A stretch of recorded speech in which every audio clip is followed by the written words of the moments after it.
on live.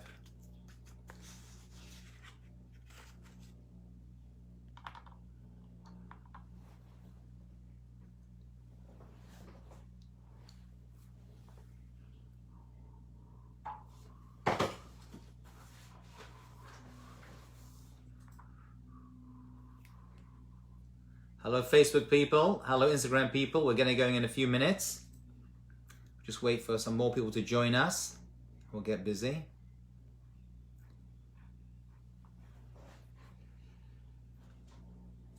Hi everyone on Zoom. Just give us 2 minutes to get a few more people coming in to our room on Zoom and we will get going.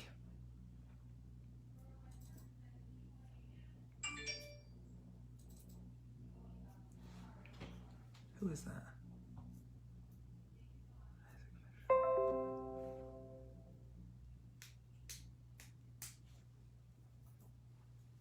Hello Zoom people. Thanks for joining us. Just give it a minute or so.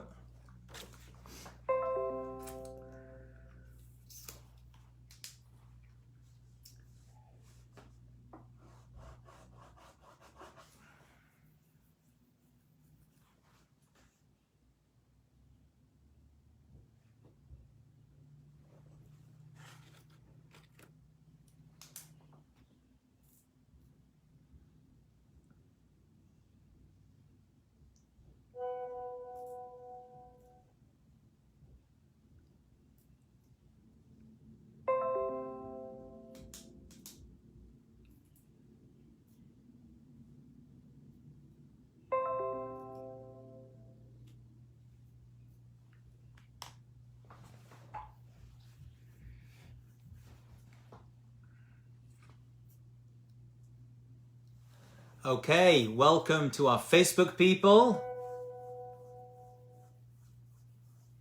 Yeah, maybe Jess, could you record it? Should I do that?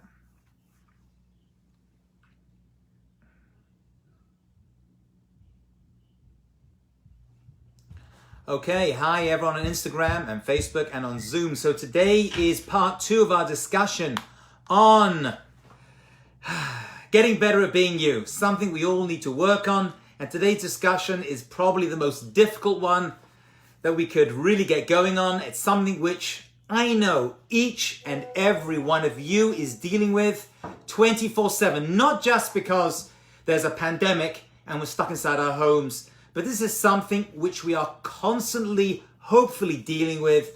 I know I am. You can ask my wife, she's sitting next to me, and today's topic is anger. You make me so mad. Now, this is an expression I heard when I came to America, came to live in America in my early 20s. I would say something to someone, and they'd be like, oh my God, you make me so mad. That's my American accent, by the way, in case you're wondering. There's better out there. You make me so mad. And I used to think about this strange expression, you make me so mad, because I would think to myself, no, you make yourself mad. That's your problem. I said something or did something right or wrong, but it's your decision. It's our personal decisions, how we react to things that we are dealing with. So friends, let's try to work through a few ideas and let's begin by saying that this is not something you're going to conquer in one day. This is a lifetime's work. And we're going to see that the greatest Jew that ever lived, Moshe Rabbeinu, was dealing with this challenge right through his entire life, and that is dealing with anger. Let's start, first of all, with a story. It's a comical story of a man who goes to work and sits down for lunch with his little brown paper bag, and he opens it up, and he pulls out a sandwich and says, oh no, peanut butter and jelly. I hate peanut butter and jelly sandwiches. Next day, sits down for lunch with his friends, opens up the brown paper bag. I don't believe it.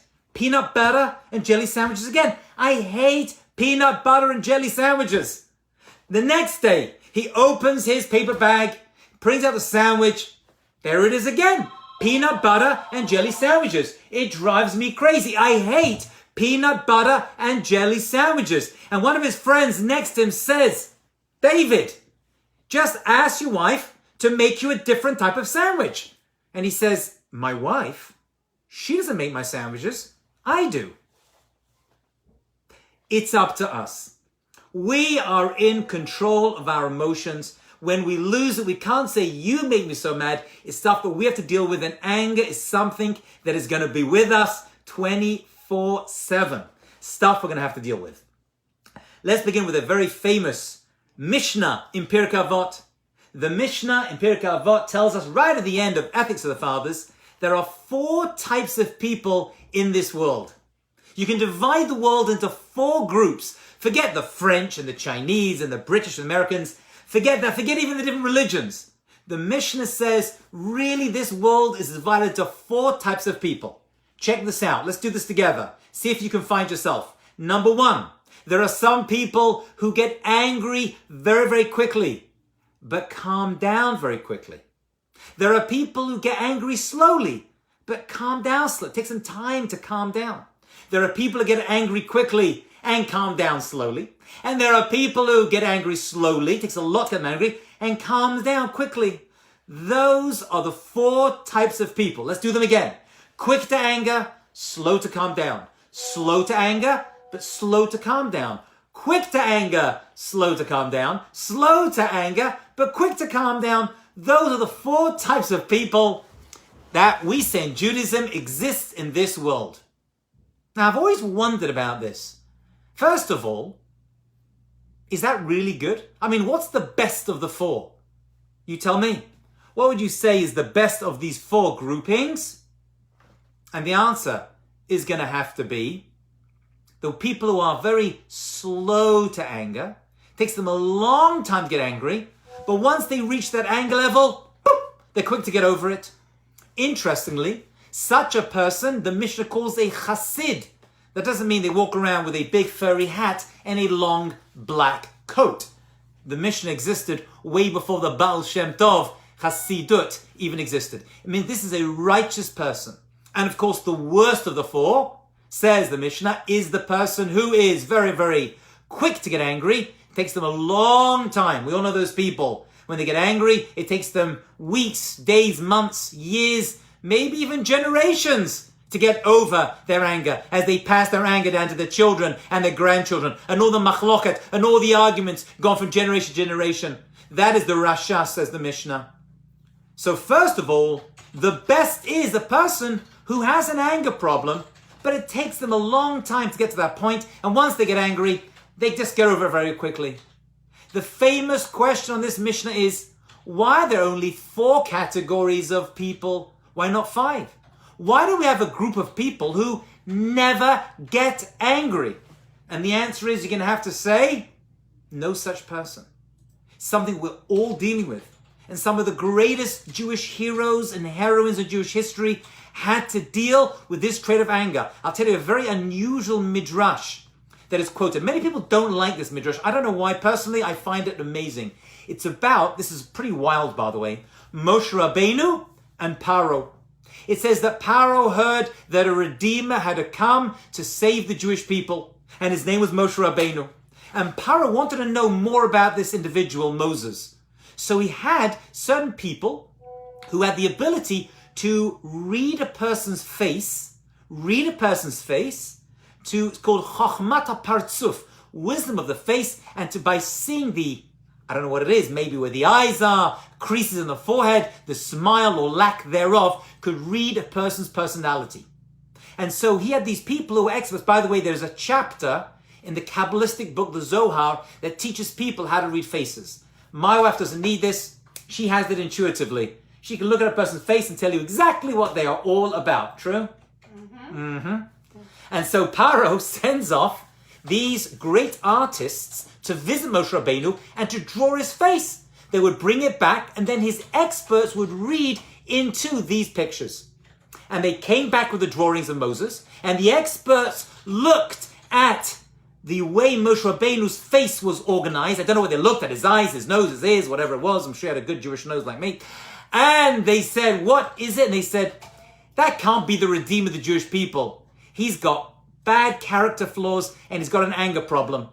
So Paro says, Can't be. They must have made a mistake in drawing his face. So he sent them back and made them draw his face again.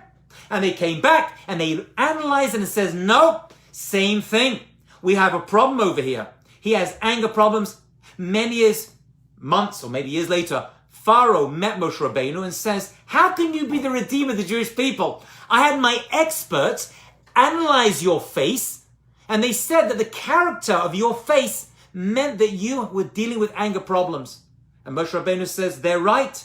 I have an anger issue, and it's something I've had to work at my entire life. I have a certain midah, a certain trait of anger, and it's something I'm dealing with. And maybe that's what has made me the leader of the Jewish people. Just because you have anger problems doesn't mean you can't be a great leader. It doesn't mean you can't be a great parent. It doesn't mean you can't be a great friend. It means you're dealing with certain character traits that you're going to have to work on and overcome. Then the Mishnah says, you know what? Not only is anger a natural trait, says the Gemara, but actually you can figure out a person's character by seeing what they get angry about. And this is a very, very famous concept. And it says that you can analyze a person's character by looking at three things. Kis, kos, kas. Kis, kos, kas. That's what the Gemara says. What is kis, kos, kas? So kis means their pocket. What people spend their money on. Their relationship to money is going to help you identify what they are all about. What is important to you? Where do you give your tzedakah? Where do you give your charity? Are you generous? Are you stingy? This is a very good way of establishing, for example, while a person is dating, right? You can establish a person's character by looking at how they spend their money, how they treat money, their relationship to money, how their family spent money. This is a very good indicator. That's number one. That's kiss. Kiss is pocket. Not kiss, but kiss their pocket. Next is kos. Kos means a cup. How a person acts when they have drunk a little bit too much alcohol is going to be very indicative of their personality. So, some people when they get drunk, they're your best friend. Oh, I love you. I love everyone. And some people get completely terrible and they start acting crazy and smashing things. And some people like me just fall asleep. That is very indicative of what a person is like. What they're like after taking in their alcohol. As the Gemara says, Nichnas hayayin yotzeh hasod. When the wine goes in, the secrets come out. For some people, they drink too much wine and a lot more comes out. But ideally, when you drink your alcohol, the real you comes out. Says the Mishnah, says the Gemara rather, you can figure out a person's personality, what they're like when they are drunk. Okay? Now, hopefully people aren't getting drunk while they're going out with friends too often, especially when they're dating. I have a number of stories about that, but not for now. You want to take it easy when you're out dating and drinking as well. Okay, finally it's kas. What does a person get angry about? Now, anger, says the Rambam, is the worst of the traits. We spend every Wednesday at 12 o'clock discussing various traits, positive and negative. Really, he says, out of all the traits that we have, anger is the worst and most negative trait that a person has. All traits that we have, all traits, character traits, have a positive and a negative. Now, we're going to talk in a couple of weeks about the trait of jealousy. Jealousy, is it good? Is it bad? Well, the answer is, it depends. Sometimes you have bad jealousy. When you want another person's house, when you want their car, when you want their, heaven forbid, their wife or their husband, that's a negative jealousy. You build up hatred towards them. We're going to discuss that. But there is also positive jealousy. There's also a jealousy that is a good thing. What's that? When you are jealous of a person's great character, of their ability to work, make money, right? Ingenuity, whatever it is, we're inspired. We see other people doing things, we're like, I wish I was like that. I want to be a friend or a student or a parent. That's jealousy, but that's called kinat sofrim. That's a good jealousy. Every trait we look at always has a positive. God doesn't just give us traits, right, which are natural, and say, bad trait, good luck with that. There's got to be a positive outlet to every trait that we have. And anger is not an exception. However, the positive trait of anger is very, very small, says the Rambam. There's very, very little good that comes out of the negative trait of anger. I'll give you just one possibility that he mentions. Says Maimonides, when it comes to anger, there's maybe just a little bit of good when it comes to defending yourself. When a person insults you or your family or tries to attack you, the adrenaline that comes into you is a good thing. It shows you are passionate. And he says the person shouldn't just sit down and people insult them and offend them and want to hurt them like, okay, I'm a shmata, I'm a doormat. We all know such people. It's not good. You need to be passionate. You need to have this trait of anger, of kas, right? Regas that says, you know what? Don't talk to me that way. I do not want to be spoken to that way. Don't ever say that to me. There's a positive outlet. Let's say, chas v'chalila, a child runs into the street. Right? We've all had the situation. We have our children. And when they start to walk, the first thing we tell our kids is, don't run into the street.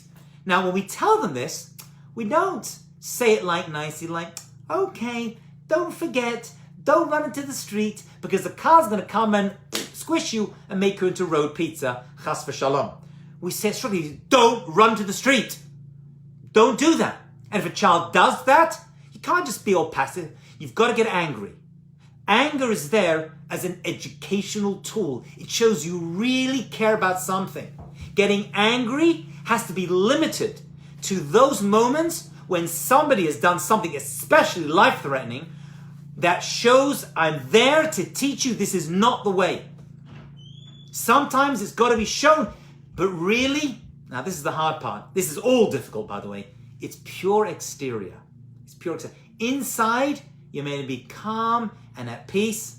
I wish I was. But that's what the idea is. On the outside, you're showing the anger to show that you're passionate, that this is not the right way to be. But inside, I am calm and I am zen and I'm not getting angry at all.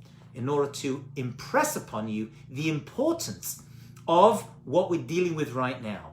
So anger is a negative trait. It's one of the worst traits, says the Rambam. It's something, he says, that you've got to kind of bend, just like a new tree, say the commentators, is like soft and supple. And when you want to straighten it, you don't just pick the tree up, you've got to bend it the other way in order to straighten it up. So too, anger has to be bent the other way. It's got to be really pushed the other way so that you come back to normal. Anger is the worst. But there's one other trait.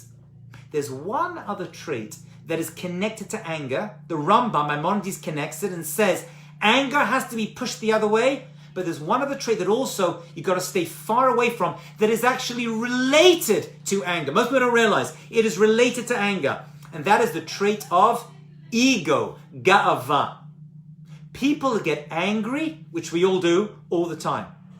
But the trait of anger is connected to the negative trait of ego, ga'ava. Why? Well, why do you get angry? When your ego has been hurt. Wait, you said, do you know who I am? Don't talk to me that way. When you feel that coming on, that's your ego speaking, right? You feel as though your self-esteem has been put down. Your ego now comes into play, and people with big egos are very, very quick to get angry, right? You go to the parking lot and you put your ticket in and the guy goes off to find your car. And then 10 minutes later, someone else comes, gives their ticket in, and then their car comes before yours. You're like, hey, do you know who I am? You make me wait an extra 10 minutes? Besides the fact that your car was put far at the back and his car happens to be closer, it's a natural thing. No one's doing this on purpose, but your ego is offended, bang, out comes your anger. He says if you want to work on anger, you're going to have to work on your ego problems. The two are connected. And so we have three traits. Kis, kos, kas, we said. Kas is a way of knowing what a person is about. Because when you get angry, that person's not just revealing they have a temper problem, they're showing they've got ego problems, they have low self-respect problems. And when I deal with people who are dating, I say, you want to know a red flag? People are looking for red flags in dating and relationships. Anger and ego are big red flags. I had a friend of mine who went on a date a number of years ago, and the girl he was with, they were dating 2-3 times, she drank too much alcohol on a third date. Not a great idea.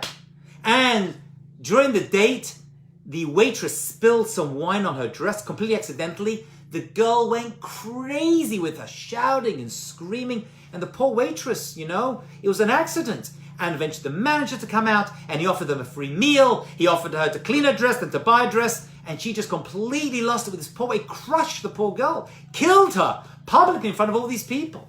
Terrible thing to do. The girl was crying. Afterwards, the guy came to me and said, "Is that a red flag?" And I said, yeah. Yeah, that is not just an incident, right? That is a serious character flaw, that a person can crush an individual with such bad anger that they don't even realize the consequences of what they're doing. There's a very famous story. It's not my story. There's a very, very famous story which goes around all the yeshiva boys and yeshiva girls when they go to Eretz Yisrael, to study in Israel for the year. And the story is of a young girl who was in seminary, and she heard this idea that you judge a person's character by their anger. What they get angry about is going to reveal their character. And so I don't know if the story is true. Actually, I hope it's not. But the story goes as follows. A young girl was about to be picked up on a date. And that day she had heard this idea that you judge a person by their anger, what they get angry about. And so the guy comes to pick her up. And he comes to the front door, and he's introduced himself, "Nice to meet you," and they get inside the car and they drive off. And off they go in Israel, driving around on their first date. And they get to a traffic light. And the traffic light is red. As they're sitting at the traffic light, the girl reaches over, takes hold of the key in the ignition, turns off the ignition, takes the key out, and throws it out the window. Azoi. Boop! And the guy's sitting there at a red traffic light, and there's no key because the girl he just met threw the car key, out the window. Strange. He gets out the car. Now you should realize a little bit of background that stopping at traffic lights in Israel is not an easy thing to do. There's a lot that goes in to a traffic light. You see, in America, you're at a traffic light. As soon as the traffic light turns green, right, you get a honk. The taxi behind you, it goes red, green, red, green. That's the way it works in America. There's a taxi behind you, the car goes from red, the light goes from red to green. As soon as you get green, you don't get a moment's notice. As soon as you get a honk, you got to get going. In Israel, it's a little bit different. In Israel, you're at traffic, right? The light is red, and you get honked. And you look at the traffic light, it's still red. And you turn around to the guy behind you, you're like, "Hey, Ari, it's still red. Why are you honking me?" And he says, "It will be green soon." It's like a public service of the taxi drivers, right? They're still honking you while the traffic light is red in preparation. And so this young man in our story, traffic light is red. He's getting honked because he's out by the side of the road looking for the car key that the girl he's dating threw outside the window. He eventually finds it. He brings the car key inside. He sits down, turns on the engine, and he drives off. And he turns around to the girl next to him and says, "Can I ask you, what was that about? Why did you take the key out of the ignition and throw it out the window while we're at the traffic light?" And she said, "I was testing you." It's like, "Testing me? Testing me about what?" Because I was testing you to see whether you'd get angry. And he's like, "Well, how did I do?" And she said, "You passed." And he said, "Well, you failed." He turned the car around and dropped her off back home. I'm not sure that's a real story, but it's a famous story that's been passed around. That is not a way to test a person's character. I was as a child walking around. I grew up in London in a town called Hendon, and we had a main road called Brent Street that would pass through our neighborhood.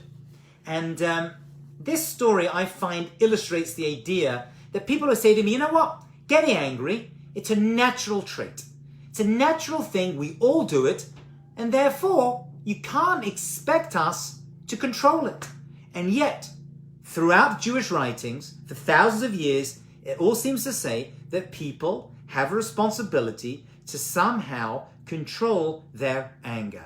We have this trait called anger. It's a natural trait. Maybe we're born with it. Maybe it comes because of life experiences. But in the end, all the Jewish commentators are very clear when they say, you're going to have to work on this negative trait that's called anger.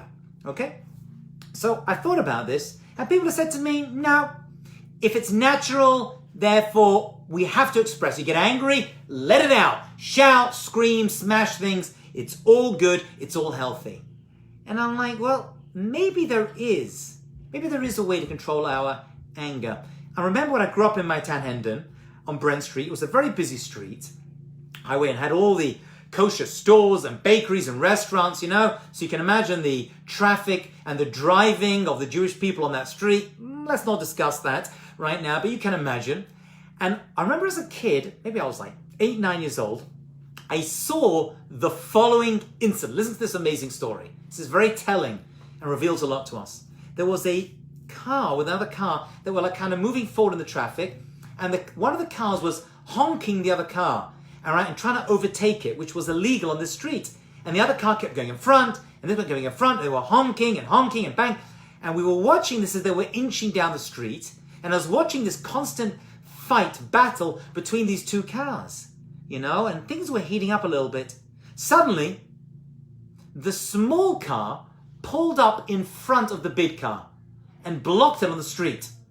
Right? Now, this is before cell phones, and as you know, little Jewish kids love watching and seeing drama on the streets. So now a crowd had developed to watch this incident of this small car in front of the big car. Out of the small car came this guy, and he was fuming. I'm talking road rage before the expression road rage even appeared. He was shouting, he was screaming, and he goes to the trunk of his car, as we call in England, the boot, and he brings out a cricket bat, which is basically a baseball bat, which is flat, but just as dangerous. And he pulls out a cricket bat from his trunk. I remember this so clearly. And he starts to wave it around towards the other car that's now trapped behind it, shouting, screaming. I mean, the guy's got veins bulging on his forehead and his neck. And I'm like, oh my goodness. If I had an iPhone now, which hadn't been invented because I was 7, this would be a great thing to film. Because this guy is going to kill the people in the car behind him. Then the following happened. The small car that was now being trapped, all the doors open, and out of the car came what I would call 4 of the biggest men I had ever seen in my life. And they very calmly opened the door, and they were in smart suits, I remember, looking good, and they very calmly closed the door, and they start walking towards this guy with his cricket bat, his British baseball bat. And as they walk towards him, I see him do the following. He goes from this to this. Because these 4 men looked extremely dangerous. And very calmly, they walked over to him and they pinched his cheek, gave him a little pat on the cheek, right? They did his tie up, so it was choking him a little bit. And he very meekly takes his bat, puts it back into the trunk of his car, closes it, gets back into the car and drives off and allows them to drive off as well. And they slowly go back to their cars. And I was thinking about this many years later. Where did the anger go? There he was, ready to smash or kill. Had there been a 16-year-old boy in the car, he would have gone crazy and smashed the car and, heaven forbid, hurt them. And yet, when he saw the consequences of his action, what was going to transpire, which was these 4 people killing him, he was very, very quick to calm his anger down and drive off. If we want to control it, we're able to. It's up to us. All we have to realize is that the consequences of our actions can be much worse than the crime itself. So we all are dealing with this thing, but it's actually up to us in how we respond to it. But if we want to control it, when we realize the consequences are worse than the crime itself, we're able to do it. That, my friends, is the honest truth. There's just a few more minutes left and we'll finish off. is a very unusual comparison that the rabbis make. And this is very, very important when it comes to anger. Okay? They say people that get angry are like people who worship idols. That is the comparison they make in a number of places in the Gemara and in Jewish writings. Let's think about that. Why would that be? Why would it be that people that get angry, we all get angry sometimes, but people who are constantly angry, those people are like people who worship idols. Now, worshipping idols in Judaism, I'm sure you realize, as commandment number 2 of the 10 Commandments, which reads, don't worship idols, is a really, really bad thing. Why would anger appear and be connected to people who worship idols? What's the connection, my friends? Why would the rabbis say, you know what, when you really lose your temper, it's as though you're worshipping an idol. Idol worship? That's a bad thing. Now, really, idol worship doesn't exist today, but getting angry does. What is this unusual comparison? And we talk about idol worship, we mean real idol worship, not idol worship we see today, like, American idol worship. That's a different type of idol worship. Idol worship is basically going out and bowing down and seeing this tree, this rock, this money, this person as an idol and bowing down and seeing in them a power that is outside of God. Seeing in that thing, that object, that person, that group, that society, something which is outside of God's power. Let's think about that for a minute. Now, when a person gets angry with you, what exactly are you doing? You take revenge against that person and you get angry with them. Okay, that's the way we do it. We lash out at the person and we hurt them emotionally, financially, psychologically, physically. Right? That's how our anger plays out. But when we do that, you're worshipping idols. Why? And the answer is, this is a very deep idea, but it's so important. And it goes like this. In Judaism, we really believe that what happens to us happened to us for a reason, for a purpose. If this incident, if I got stuck in traffic and I'm getting angry, or this person said something to me, or that event happened to me and it's outside of my control, really it was decreed by Hashem, by God. As we say in Hebrew, Hakol b'dei Shemaim, chutz miyirat Shemaim, everything is in the hands of heavens except how I react to that occurrence. And so when something happens to me, when I get angry at that person, what I'm really saying is, God had nothing to do with this, which is incorrect. Because really what's happened to us was decreed in heaven, and I'm going through this frustration, this challenge, this irritation for a very positive and predictable reason. And therefore, when you get angry at someone, what you're saying is, there's no God. You are the source of it.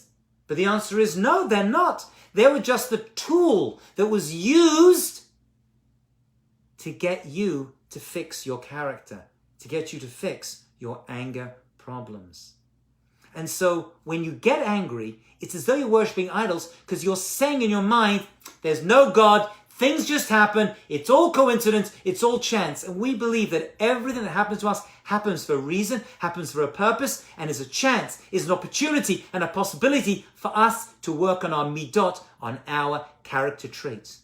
So when you realize, and this is tough, I mentioned this last class, I'm talking about these things as though they're easy. 1,000 Yom Kippurs is easier to fast than one occasion of working on our character, especially this character trait of anger. And therefore, it's very, very, very hard not to react, I understand. And when you do that, when you are able to overcome it, you're saying, you know what? There's a purpose for this. It didn't happen by coincidence. There's a God who's allowed this to happen. Why? I don't know. Why God does stuff, I don't know. People ask me, why did God do these things to me? I'm like, I don't know. God's in management, I'm in sales. I'm here to sell the product, not manage the product. Nobody really knows, but we have to see it as a possibility for us to be able to work and to control and work on our characters, especially when it comes to cuss, especially when it comes to the anger thing we're coming to. When we do, we have also overcome the desire to worship idols, because really, idol worship isn't just an external idol we should stay away from, but also there is an idol inside us. There's an idol worship of us worshiping our own ego and succumbing to our own negative traits. Friends, there's work to be done. And if we're able to control this trait just once, it's been a good day. God willing, next week, we will continue our journey into getting better at being you. And I wish you all much success in working on all of our character traits. Have a great and successful day. God willing, the lockdown will end soon and we're all to be out. Thank you all very much for joining us on Zoom, on Facebook Live, and on Instagram as well. Take care, guys.